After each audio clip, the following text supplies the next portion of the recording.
So this morning we stop at this Chandrasekhar problem. So I want to go. Céline has done many steps, technical steps, to reproduce Chandrasekhar work, and I think it is very good because. But you would understand the technical steps only if you do it by yourself. I mean, there is no other way.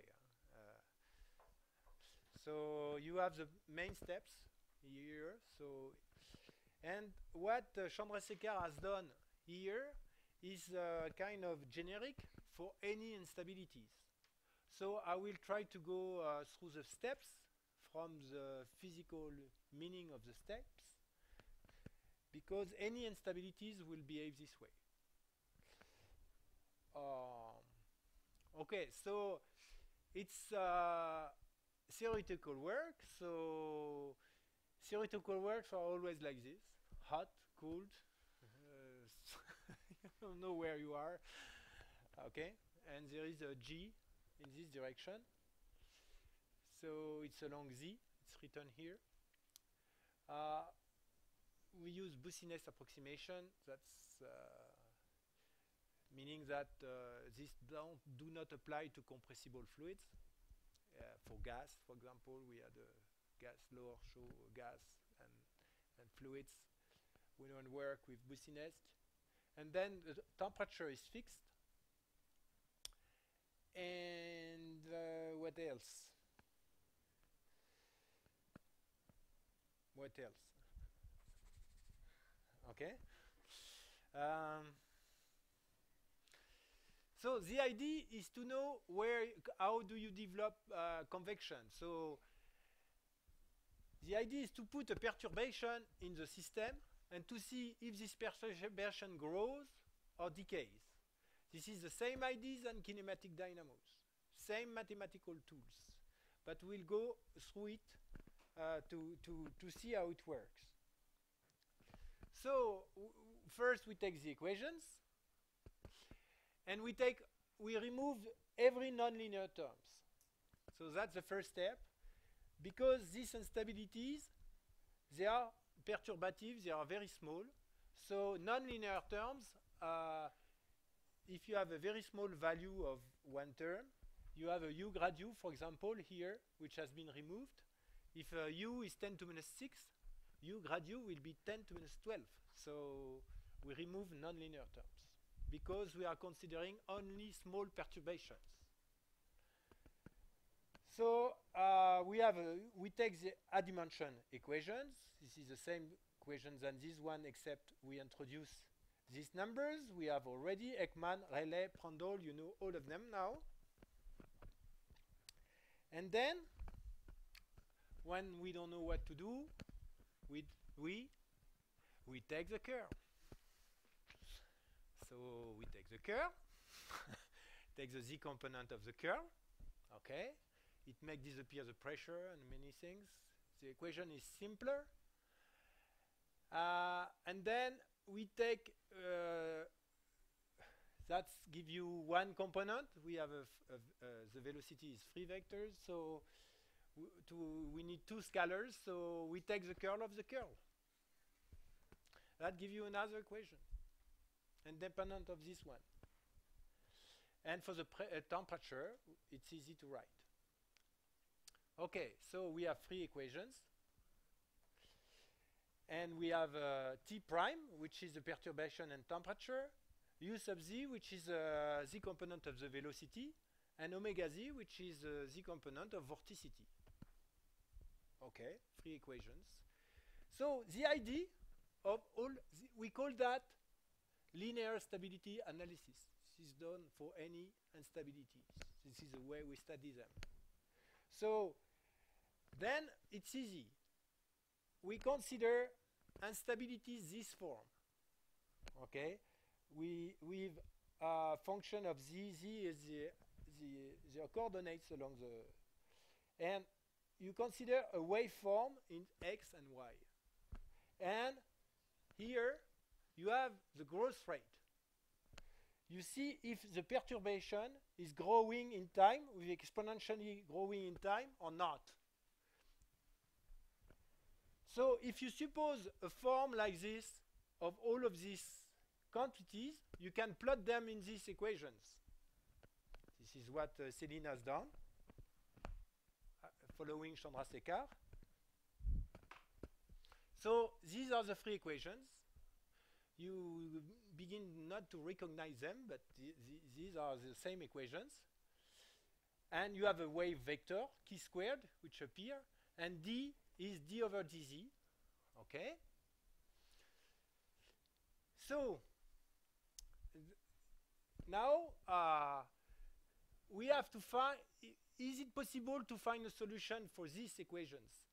These are linear equations. Okay? You can consider w, theta, and w, z, and theta as a vector, and all these operators as a matrix. It's linear, and what you are looking for is there is a solution, there is a nice solution to this system, linear system. I know it, you all know it, it's omega equals theta equals z equals 0. That's a solution. So if this system, you remember your high school mathematics, if probably a little bit higher, but and probably you forgot, but I will remember you this theorem. If you have a determinant of a matrix, if the determinant is non-zero, you have one solution. So if I compute the determinant of this matrix, linear matrix, if there is one solution, I know it, it is 0. So I will compute the determinant of this, and I want the determinant to be 0. Because if the determinant of my linear matrix is 0, I know I have other solution. And I like to have other solution. And when I do that, I will find a condition for this system, linear system, to have a solution different from 0. Because the solution 0 corresponds to no perturbation. The system stays at rest. Is that clear? This is exactly what we do. Okay? And as we don't like to deal with three scalars, we eliminate two of them. We eliminate z and theta. And we have an equation like this. It's a sixth order differential equation. Wow. Okay? But it's linear. It's easy. So we have boundary conditions and everything. Chandrasekhar goes on. And when you apply this determinant, you can find a solution for Rayleigh, because you see the coefficients, in the linear coefficients of our matrices, coming Ekman and Rayleigh numbers. So you are applying this determinant, you can compute. You are looking for what Rayleigh number you need to have a non-zero solution. And you can find it. It's incredible. You don't even need a computer. You can, but you find it. So you can do it without rotation. This was known before Chandrasekhar, but Chandrasekhar made the rotation. And you can see the Ekman number here is depending. You need a relationship between the Rayleigh and the Ekman number. If you are outside this relationship, you will have no solution. So then you can looking for the minimum Rayleigh number. This will be the Rayleigh number at which a perturbation can grow. And this is plotted here. And it depends on the length scale, where k is a wave vector. So we do, wow, what is this A now?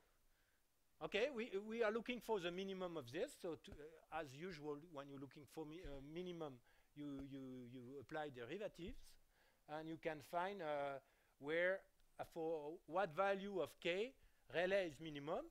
So here are plots. So if you do Ekman equals 0, no rotation, you find the Rayleigh-Bénard convection system. So you find that Rayleigh is the critical Rayleigh number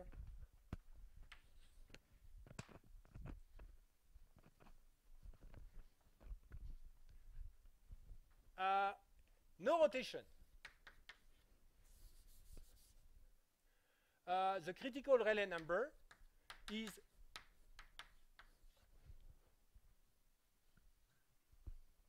just like this. It's a constant. Okay? And then you find k, which is pi. Meaning that if you have no rotation, you have hot, cold, and the cells have the size of a square. This is given by k, right? So one cell is like this, and one cell is like this.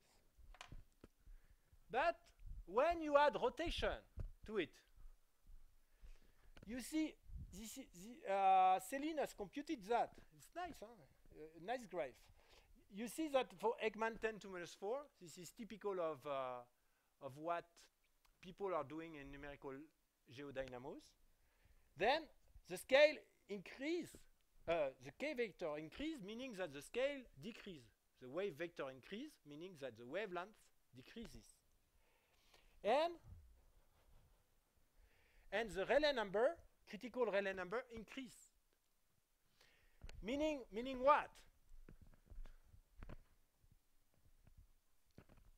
Meaning that the Rayleigh number increase as Ekman minus 4/3. Meaning that rotation inhibits convection. If you take a tank, you can make convection without rotation at 1708. When you rotate it, it's more difficult to do rotation, to do convection. Why is that? I explained this morning. I explained why this morning. What's happened when you have fluid mechanics in rotation? Do you remember the Taylor-Prodman theorem? What does it say? Invariance along the axis of rotation. This is not following the invariance. So this is forbidden. So you have to force more. You need more buoyancy. Because now the flow will not be like this. These very nice cells. Like convection in the mantle. This is convection in the mantle, no rotation. So convection now is, you see, convection is very strange. The cells are small, become smaller. You need a higher Rayleigh number to excite convection, and the cells tends to be bidimensional. So now you don't have this kind of things, you have this kind of things. Meaning that you cannot rotate this way, because this is not z-independent. So you rotate this way, but if you do that, you don't transport heat from the bottom to the top. So you do that, and a small component like this. It takes forever. This is what we see here, okay? So you can compute that. Oh, yeah. Oh. Okay. Céline wants to bring us to even more complicated ideas. I don't know if I can explain it to you with my hands, but okay, I try to go further. So that's very important. This is a very important idea. Convection is suppressed by convection. Convection is suppressed by rotation. And the scale becomes very small. So we can apply that for the core. Presumably, This is what Céline is doing. No! Okay, we will do that after then. Then Chandrasekhar, that was not complicated enough, so he say, okay, but there is plenty of places where the rotation is not aligned with the gravity. Oh. Okay, so you do everything again with this. It does. We jump all the steps. We do the linear marginal stability the same. Okay. 20 pages in the book of Chandrasekhar. But at the end, it changed only one thing. This term in the Rayleigh relationship, which makes the determinant 0, there is a cos squared theta. Oh, that's nothing different. Yeah, it makes a big difference. You will see. Because this time, the Prandtl number is coming. I didn't say it, but before there was no Prandtl number. And now the solution before was these vortices, like this, but they were not oscillatory. Now the solution is the same vortices, but they oscillate. They oscillate, yes. So these are oscillatory solutions. What does it mean in terms of it means that P could be complex. In this form, P was exponential IPT in the first form, the form of the perturbation. Okay, but then what we found is still that now it still depends on the rotation with the same Ekman to minus 4/3. There is a Prandtl correction, but we don't care. But meaning that there is oscillation.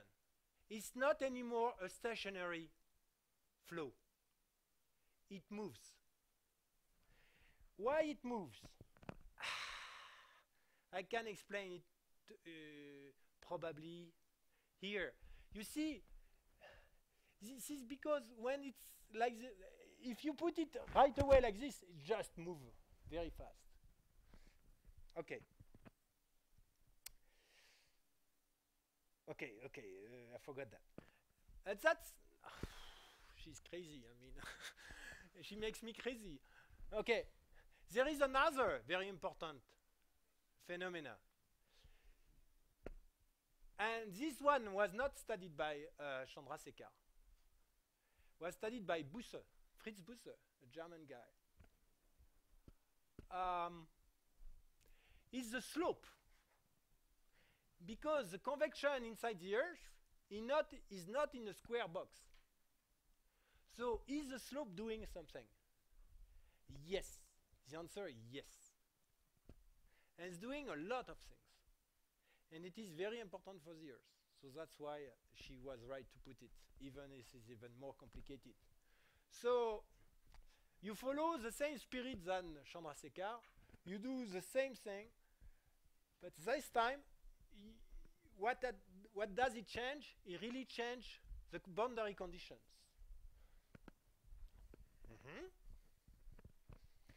So what the problem with this boundary condition when you have a slope? The problem is that when you have a vortex, first, if it propagates, no propagation, it's too complicated. If you have a vortex with no propagation, okay, you will understand it with my hands. You have a slope like this. You have a vortex. You see the problem is that the height here is different from here. So the flow which is here, which turns, and you have you have to stay Z independent. There is a big problem. Because in this place, there is no problem. But all the flow which is here, what do you do with this? because it has to be z-independent. So the flow which is here, when it meets the mantle, it enters the vortex. The same for the one here. We call that stretching. The vortex is growing like this. Okay, that's the idea. You put it in math, and it becomes very difficult.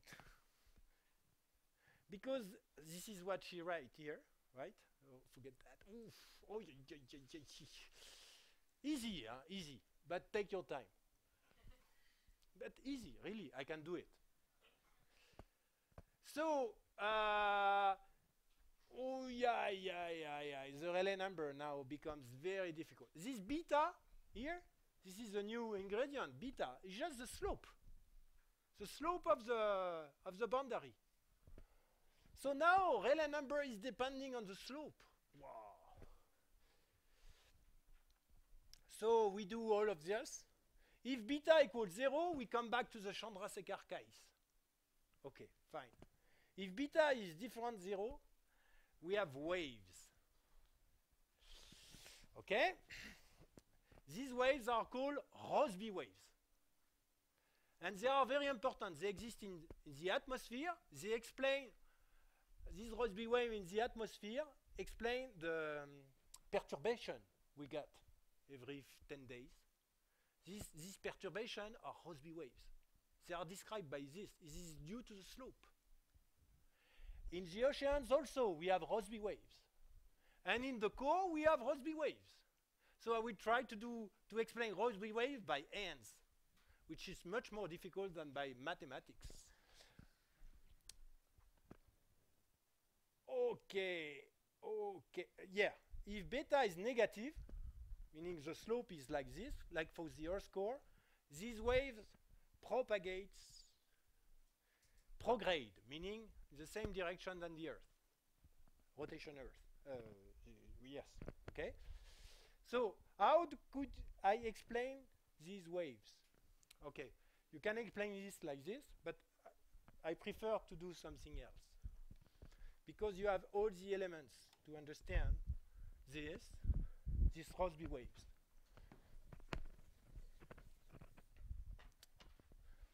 I didn't repeat that, so I'm working. Yeah, it will be difficult. Okay. So this is my spherical core. You see, the slope is constant. This is not correct, but okay. And now this is a view of it from the top. Okay.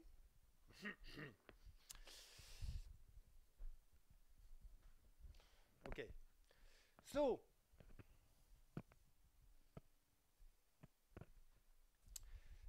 So I take a line in the fluid like this. This is full of fluid, okay? Now I perturbate this fluid. It goes this way. I make a perturbation of this line. Okay. So the fluid which was here moves that way. So it was here and moves that way. So we have a slope. So the vortex length should be reduced. And as you conserve mass, when you reduce the height, you increase the size. Okay? And now you have to remember the kinetic moment theorem, saying that when you have a, you know this, when you slide the patineur, slider, you know this, right? When you do ice skating and you rotate, if you extend your arms, you go slower, and if you bring your arm to you, you go faster. So it's the same for this vortex. It is shortened. It becomes flatter. Not flatter. larger, wider, then it goes slower. So this vortex, when he moves from that place to that place, he goes less rapidly. Okay? And if I'm correct, when you take a fluid going here to here, then this one will go faster, right? So when you perturbate a fluid in the core, you bring a column of fluid outside, it will spin on itself in the other direction than the planetary rotation. And it will be the opposite for that one. Okay, is that stable? Not. It is not stable. Because you see, this vortex is, okay, I have to define the rotation of the Earth is plus this direction, okay? So when I say plus, this one is rotating like this. Okay? And this one is rotating like this. So, how does it work?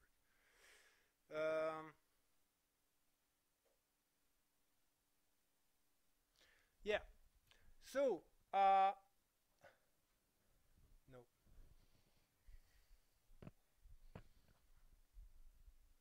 I made a mistake somewhere. I should have repeated before. Okay. So you see this vortex is bringing, this vortex, this one, is bringing matter from here to here. So it's doing the same thing like this. So it will be, how to explain that? Okay, probably it's better this way. This vortex is bringing matter from here to here. Okay, so it's doing the same thing as this. So it becomes plus. So the minus is disappearing.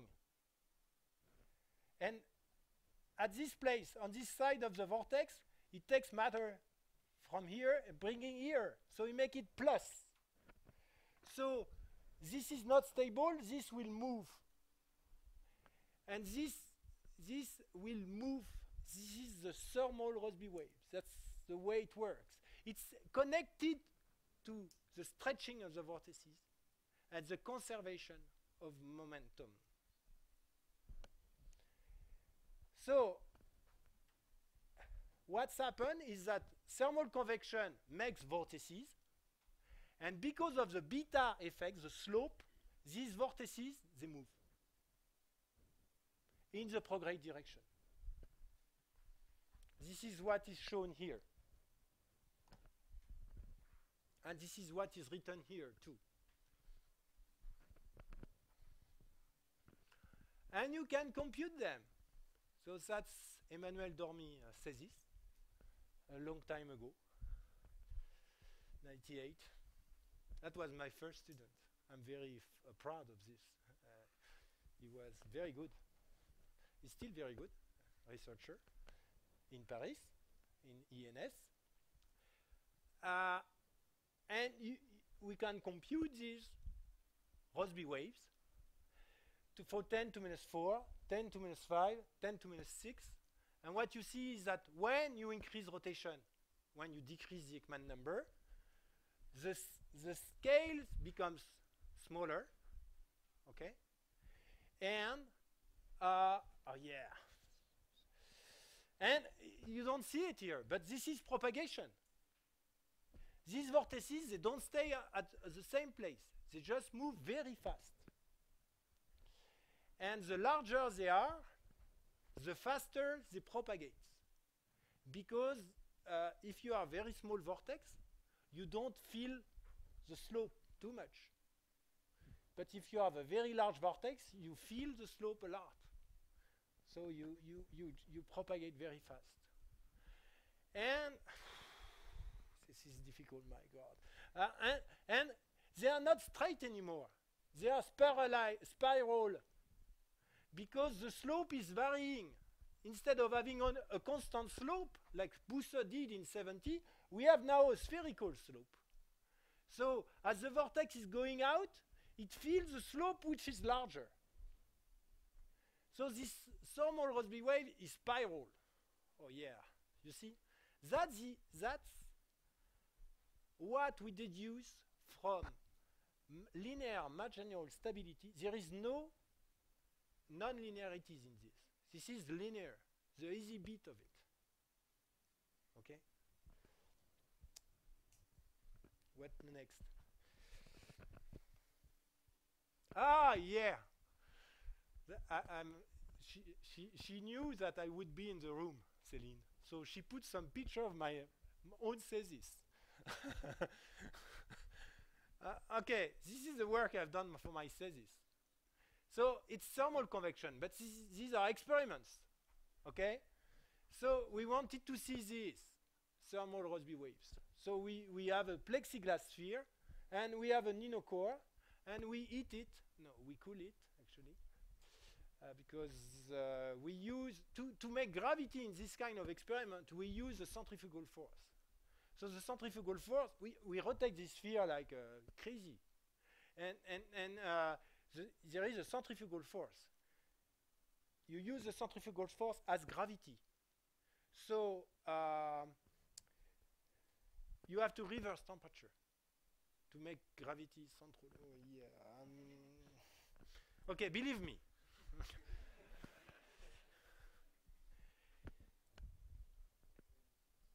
Okay, so this experiment were like 100 RPM. Okay, that's Ekman numbers 3 to 10 to minus 6. That was 92. At that time, with numerical computers, you could compute 10 to minus 2 or 10 to minus 3. We had 4 orders of magnitude. Right now, Tobias is doing that every day, right? It's a 10 to minus 6 computation. So no, you don't need any more experiments to study these Ekman numbers. But you see, you can see the vortices, you can see the spiralization, and you can see a lot. And now, for example, Nathanael is computing at 10 to minus 7, so I can show you this. This should be something very close to this. Okay, there is a movie. Okay, so where are the movies? Because this is not only Melis' privilege to show movies, right? Okay, that's a 3D calculation. So Nathanael shows the equatorial plane, and you see one meridional plane. So you see that the flow is Z invariant, right? This is computed everywhere. It's not something you had to do the drawing. We did compute everywhere. And you see the vortices, and you see the Rossby waves. Yeah, because what I didn't say is that these Rossby waves are present, thermal Rossby waves are present only on the outset. And these calculations, they are not done on the onset. They are done for larger criticality. So that's very nice. Okay? Yes?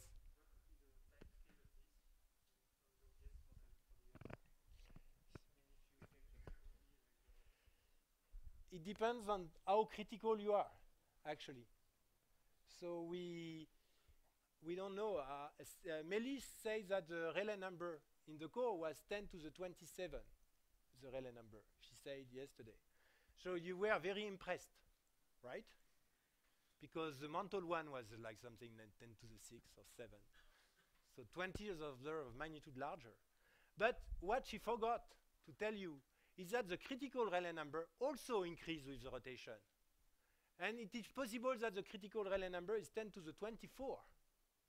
So probably in the core, we don't know, but we don't know how critical we are. So we have no ideas of these velocities. But I'll come back to that, because now we have a new ID. That's our paper submitted, but okay, that's something else. So when you see this, when you see these flows, you say, oh, Nathanael, are you crazy? Why do you compute the velocity everywhere in the sphere Because we have the Z independence. So when you have a Z independence of U, U is not dependent on the Z coordinate. So what you do? Easy. You integrate in Z. So this is what we call quasi-geostrophic convection. We take the equation and we integrate them in Z, saying that the velocity cannot change along Z. We rely on the Prudman-Seller theorem. So we take these 3D equations, we integrate them in Z. I don't show you that, okay? But we can do it, okay?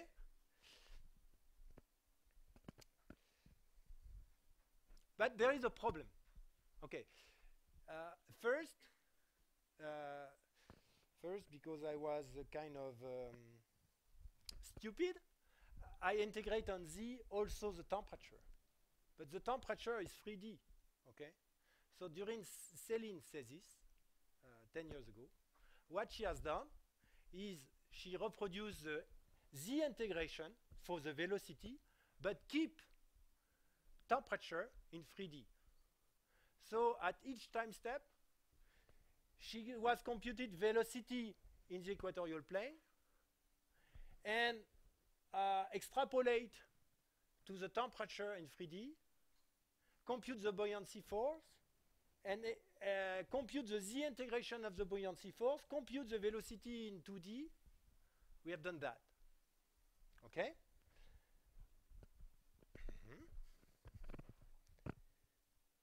And what did we find? We found something very strange. This is the Ekman number. So viscosity increase that way, rotation increase that way. Okay? So here you have a plot of Rayleigh over critical Rayleigh number. I said that using Busse, Chandrasekhar theory, we are able to compute the exact critical Rayleigh number for a given Ekman number and a given Prandtl number, which is in this case 10 to minus 2, I suppose. It's not written, but that's the first mistake of Céline. What is the number of this? I will tell her. It was not correct. It was missing the Prandtl number in this. Okay, I think it is 10 to minus 2. Okay? So what we do is we do a calculation. We do this big code, and we set the Prandtl number, we set the Ekman number, and we increase the Rayleigh number. And below critical, if you put a perturbation of velocity, it decays. And above criticality, you put a perturbation, and it grows to a Rossby wave, which propagates. Very nice, no? Don't you think? So these are a vortex rotating in one direction. This is vortex rotating in another direction. It is spiral because of the slope, and it propagates in the prograde way, like a pinwheel. You know, this pinwheel with the wind. Very nice. So everybody was happy with that. And when you increase the Rayleigh number, you can, this is Reynolds. Reynolds measures this velocity. So this answers the question. The Reynolds increases when you increase the Rayleigh number. And if we know that law, and if we can evaluate the Rayleigh number in the core, the critical Rayleigh number in the core, we can say how big will be the Reynolds number. And if you remember this morning, we need a very large Reynolds number to get a dynamo, to get a large enough magnetic Reynolds number. I don't think everything is going together. It's nice. It's just okay. What else? Nothing else. Yeah, you see strange things here.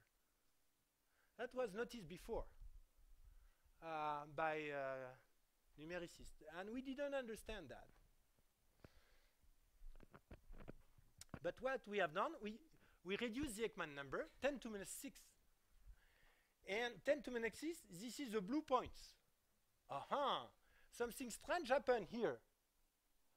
If you increase Rayleigh number, you find this solution. If you plot it, you see something like this, which is Rossby waves, nothing strange. But at a given Rayleigh number, you have no solution. You have just a runaway. You go with a convective velocity 10 times larger. That was not expected. And the flow is like this. Nothing to do with Rossby waves. So we call that the weak branch, which is a normal Rossby wave, and we call that one the strong branch. Okay, I have movie, I don't show the movies. No time for movies. This is for... So this is a typical calculation, you see, time. And here you have the Reynolds number of the velocity. And this is the weak branch with Reynolds number around 1000. And a given time, you jump into the strong branch. Okay? Nobody wanted to believe us, right? Because that's strange. So then we reduce again the Ekman number. Why we could do that? We could do that because we were using quasi-geostrophic approximation. Because all our data points to compute are in the equatorial plane. So when people do 3D calculation, they need to put points, grid points everywhere. We accumulate all these grid points in the equatorial plane. So we can use better the computer, okay? So we are able to go below Ekman numbers you can compute with 3D calculation. And what we did found is that on this strong branch, you can reduce the Rayleigh number below criticality. Meaning that you hit the system, you increase the Rayleigh number, it becomes convective, and then you reduce the Rayleigh number below the onset of convection, and it's still convective. Wow! It's still convective to a given point when the convection shut down right away. That's funny. We don't understand it. Ah, you're right. I mean, we didn't put any in a core because the Z integration, we cannot do it. So it's primitive Earth with no inner core. Okay, but Nathanael, who was interested, we compute this. Okay, Nathanael was able to. I'll come back to that. Okay, and if I do not, ask me again. What's that? Oh yeah. What's happened for this? Because you have no weak branch anymore. So it's interesting. You go there, you put a small perturbation, it grows. And this is what, this way. You put a small perturbation in Reynolds, which is 0.1, and it grows. And when it grows as a Rossby wave.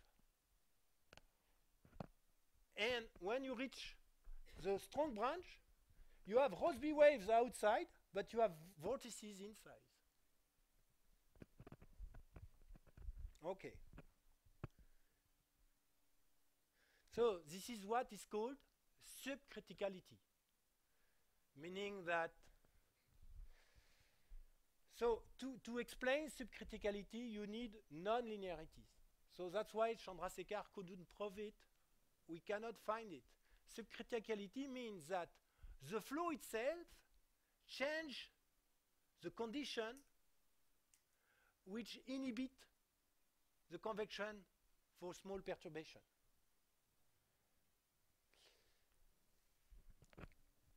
So the flow change the conditions. Which conditions? I don't know. I have some ideas, but we don't know yet. Okay, so then we decided to do pure 2D, like the mistake I've done during my thesis, integrating the temperature in 2D also. This is wrong, but because then you see, then we win even more because this 3D temperature was a nightmare because we have to extrapolate, interpolate. Okay, so let's say it's pure 2D. Okay, temperature is 2D. Okay, this is wrong, but as Clint say, I read it. Every model is wrong. And what was the answer? But some are useful. Okay, so this model is wrong. Is it useful? So we were able to reproduce the two branch, Ekman 10 to the 6. This is the 3D model computed by Nathanael Scheffer, the blue stuff. This is the QG 3D model computed by Céline, the red stuff. And this is the QG 2D model, the wrong model. I computed. They don't want to do wrong things. These two, Nathanael and Céline, they don't want. I don't care. So I'm doing the 2D stuff. But you see, no differences. There is differences, but there is no differences in terms of branches. So why do they bother to compute in 3D and using many hours of CPU? So what can I do then? Then, because I'm pure 2D, I can even go below for Ekman numbers. And we can continue like this. Forever. No, not forever. But so you see, we can reach Reynolds number of 10 to the 4, even 10, probably 10 to the 5. So very turbulent system. Because it's 2D. We put all the CPU in computing in a grid in 2D. Wow. See, you won't never see that in 3D right now. These are very small scale structures. Okay? These are small vortices. To do that, you need to go to spherical harmonics and Fourier transform up to 3000. In 3D, Tobias, you go to what? 200, 300, 500? 500? Okay. So this is 3000, this is only 6 times because I'm not very good in coding. But people like you, if they were doing 2D stuff, they would probably go to 5,000, 10,000 even. So you really see these Rossby waves outside because the slope is so large that you cannot have any other motions. And you have convection here, flat, like Chandrasekhar at the beginning, where at the center, and non-flat here. Oh, before I come back to your question. When we have done that, we ask Nathanael to put an inner core. This is without inner core, okay? Because in 3D you can put inner core, right?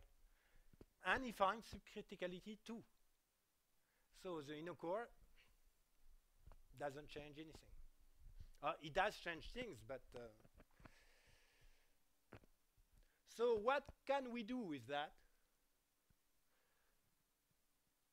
Okay. First, we like it. Okay, that's a good thing. It's nice to see. So this is 2.4 critical, and this is 50 times critical. So you see a big difference.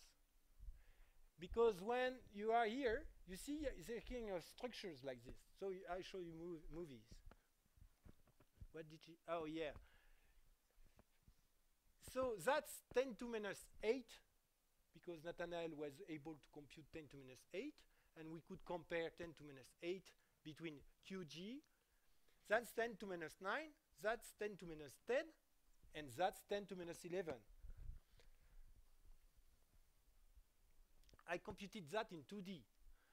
And Nathanael and Céline say, okay, Philippe, you try to impress us, but is that converge? Okay. So I go back, because both of them are my former students. But I become now their students. They give me orders, you know.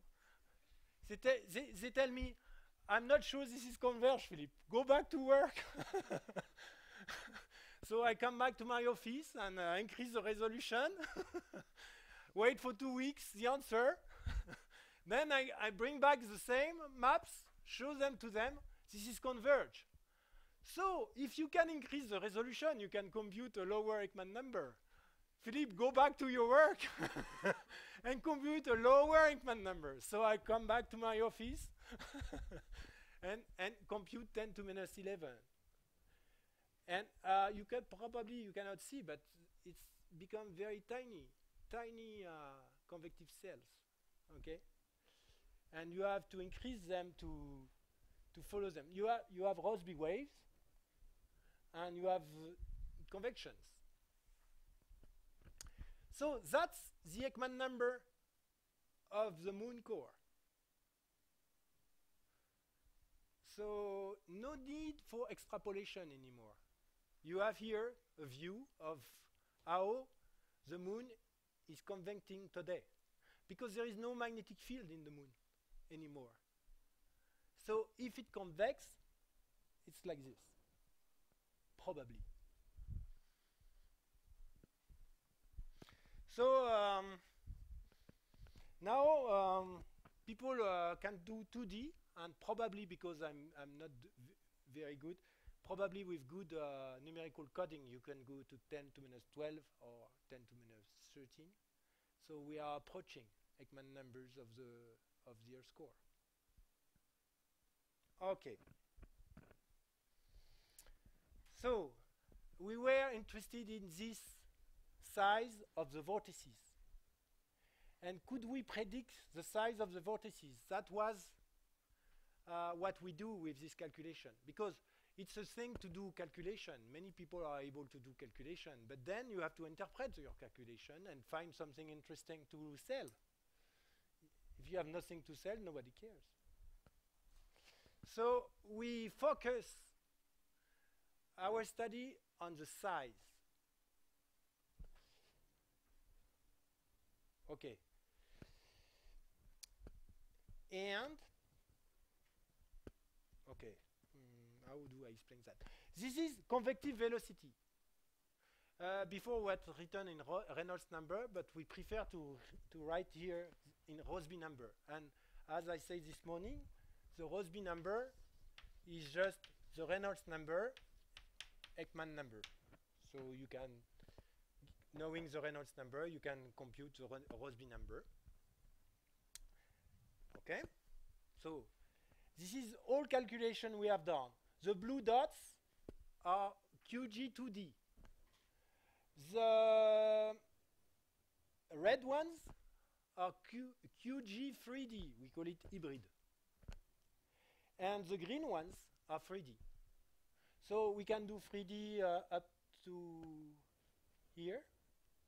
We can do QG2D, 3D until here, and then we can do 2D to go down. And what do we see? We report here the main velocity, convective velocity, inside the calculation, and we compute the length scale of the convective scale, convective cells. So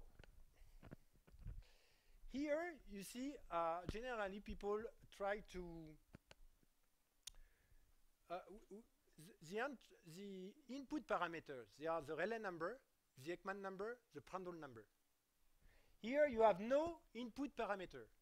This is an output parameter, the convective velocity, and this is the output parameter, the size of the convective cells. And what we found is that they are connected. They follow this trend. So if you give me a convective velocity for a planetary core, it tells you the size of the convective cells. And there is only one size. And if you tell me the size, I'll tell you the velocity. There is no way to escape that.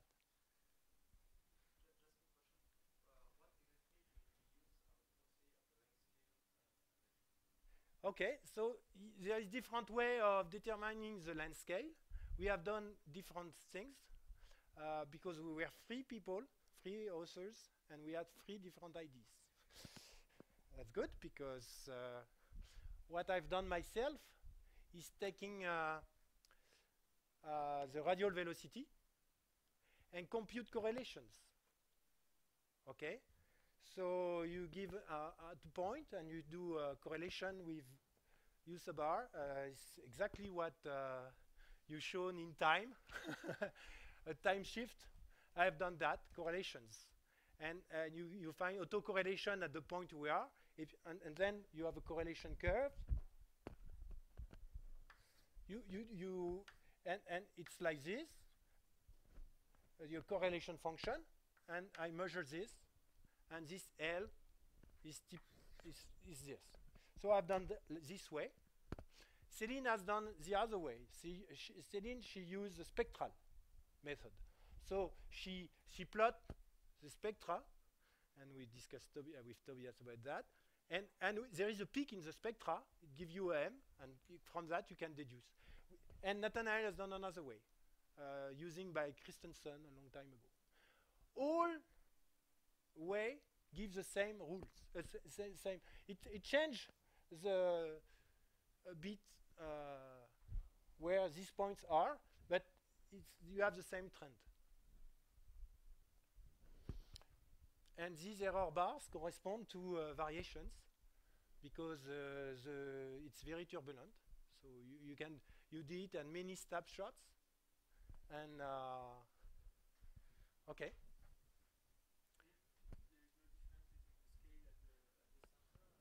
Yes, there is, and we predict the way it should change. It's connected to the slope, and we check that this change is predictably correct, and this is also due to these bars. These bars are due to this variation in size. So I don't know if she put the figure because she's kind of very she wants to high results. I don't know why. Okay, but we check that it works very well. So we do think we predict correctly the scale. So what do we deduce from that? Oh yes, the very important thing is that before this kind of studies, as I said, the length scale of convection in the core was the Chandrasekhar and Buser theory was Ekman to 1/3. So if you apply Ekman to 1/3 in the core,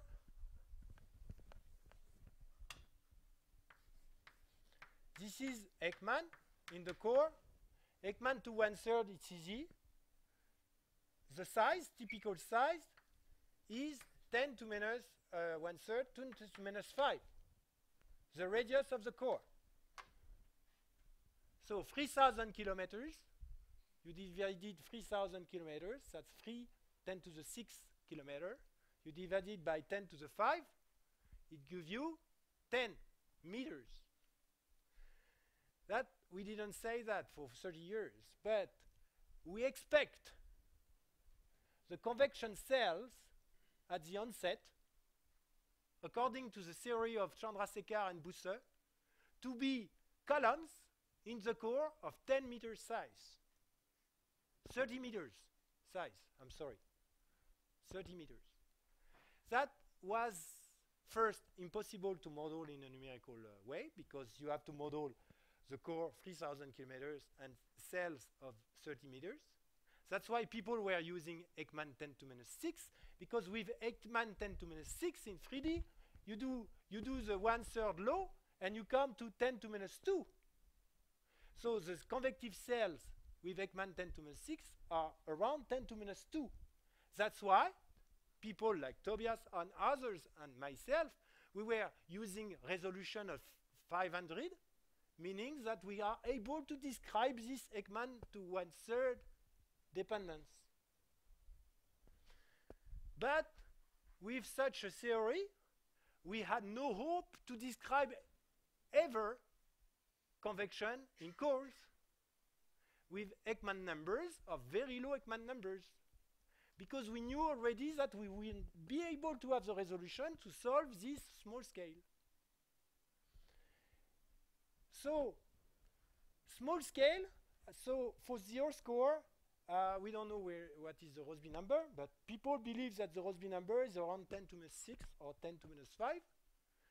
You deduce that from the westward drift of Halley.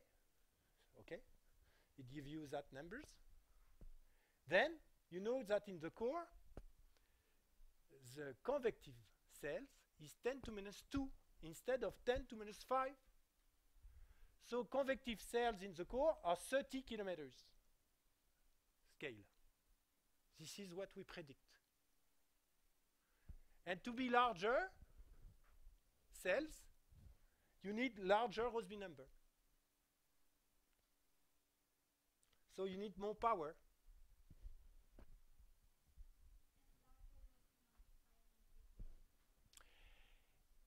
Yes. You have deviations at large Rossby numbers. We don't know really why, but my explanation is that when you reach scales which are like 1/10 of the box size, you begin to feel boundaries. So, and this prediction, this theory, I don't know if she put it in the slide, but this theory considers no boundaries, infinite space. So that's what we believe. And also this calculation, they are done for Ekman numbers of 10 to minus 6. It's very viscous. So probably we have a viscous component which change this prediction, because this prediction has been made for infinite and with no viscosity. But perhaps there is something to find. So here is the theory. I don't go through the theory. You have to more theory. Okay, so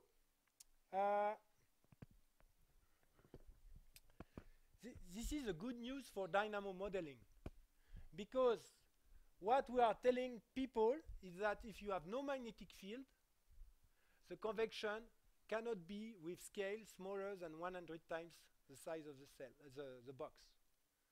So this is what people are doing.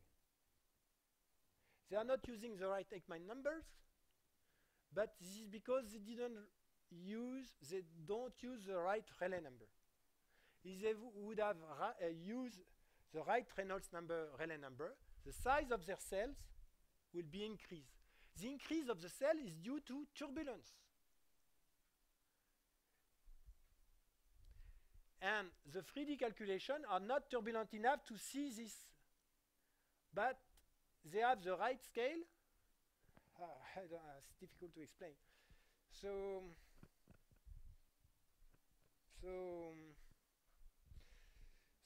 they use viscosity to have the right scale instead of turbulence. But the scales are correct, not for the good reason. Okay.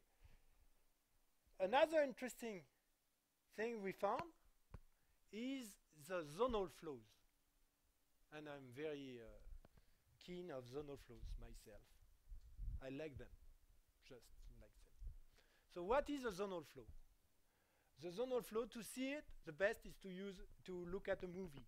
Okay? Movie. First, this is a movie of the radial velocity. Where is it?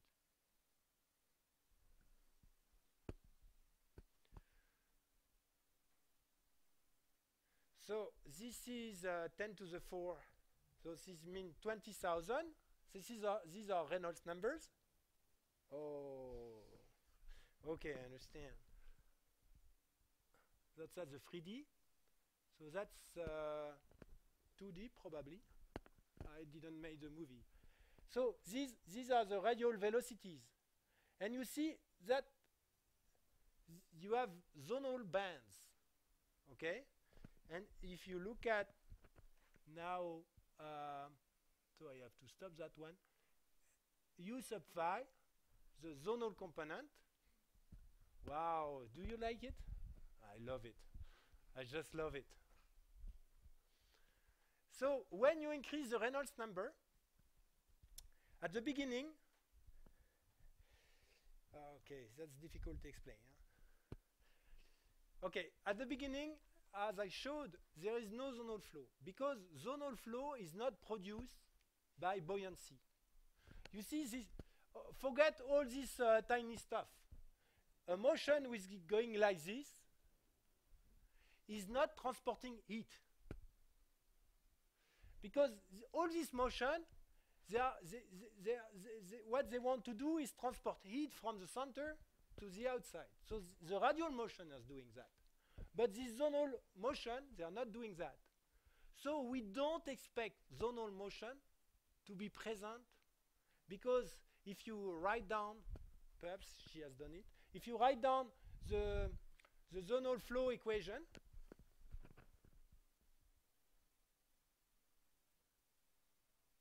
yes, she did.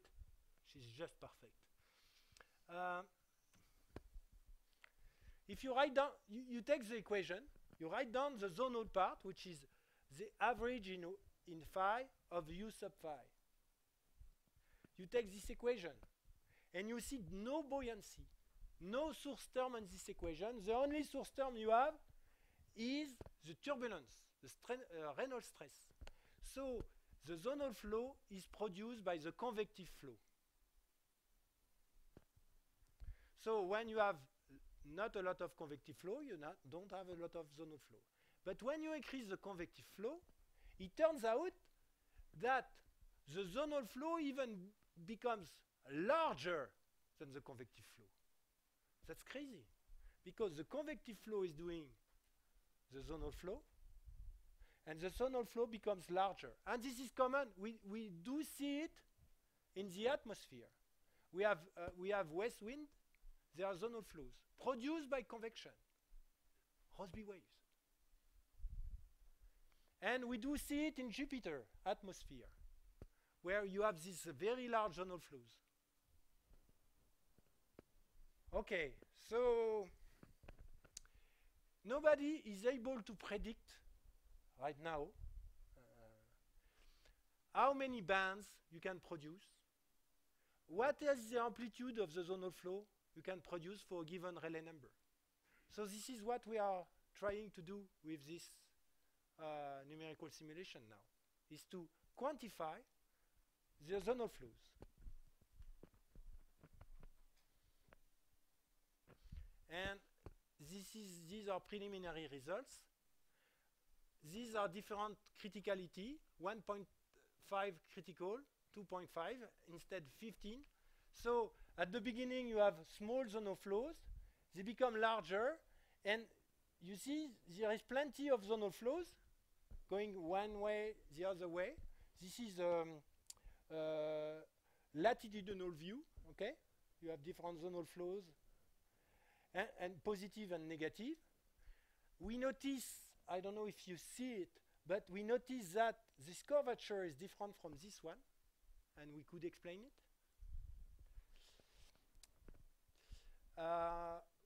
And what we see is that when you increase the Rayleigh number, you reduce the number of bands. So we expect that if we go even further, we will have less bands, but we don't know. So that will be the end probably, because time to go. But what do I say? Oh yeah, I can finish like this. You see, to produce this zonal flow, you need Reynolds number of millions, because it's a non-linear effect. So that's why there is a room for experiments. And we are building an experiment called ZORO in Grenoble. ZORO for zonal flow in rotating fluids. Yeah. So this experiment is under construction, and this is a thesis of Sylvie Su, which is doing a thesis. So we are building a sphere. I spend my life building spheres. Okay, this size. Okay, actually the first one we built was wrong, so we can. So she now. We are waiting for the second one to come, and this sphere will rotate like 3,000, 5,000 RPM. Fast, very fast. I won't stay in the lab. This is why you need PhD students.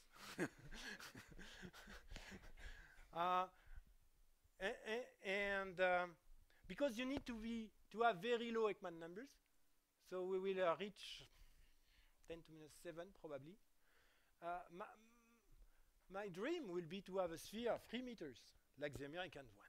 Yeah. Big is... Because you see in the Ekman number, it's nu over omega r squared. So when you increase the factor 2 the size, you decrease the factor 4, the Ekman number. So instead of 40 centimeter, if you have 4 meters, it's a factor 10, it's a factor 100 in Ekman numbers. But then you have to rotate fast your 4 meters sphere. That's not big, that's difficult too. Okay? But this is what we are building, and we try to measure zonal flows due to rotation and try to characterize how many bands and what are the zonal velocities. This is a thesis to finish. It will be difficult. Okay, so okay, that's a life. What do we? How can I finish? Just that you see, dynamics are very important, and they are easier to study than dynamos. And we have things to discover. And probably dynamos has to, for example, this kind of weak branch or strong branch I shown, this is not taken into account for dynamos. All dynamos are in the weak branch, in the Rossby wave branch. So Nathanael already tried the strong branch dynamo. It doesn't look at all as the geodynamo, just so he stopped. He wants to compute only dynamo which are Earth-like. These people are crazy. But okay, because they want to sell their calculations, so they need to be Earth-like dynamos. But okay. So there is plenty of work to do with this. That will be the end. Thank you.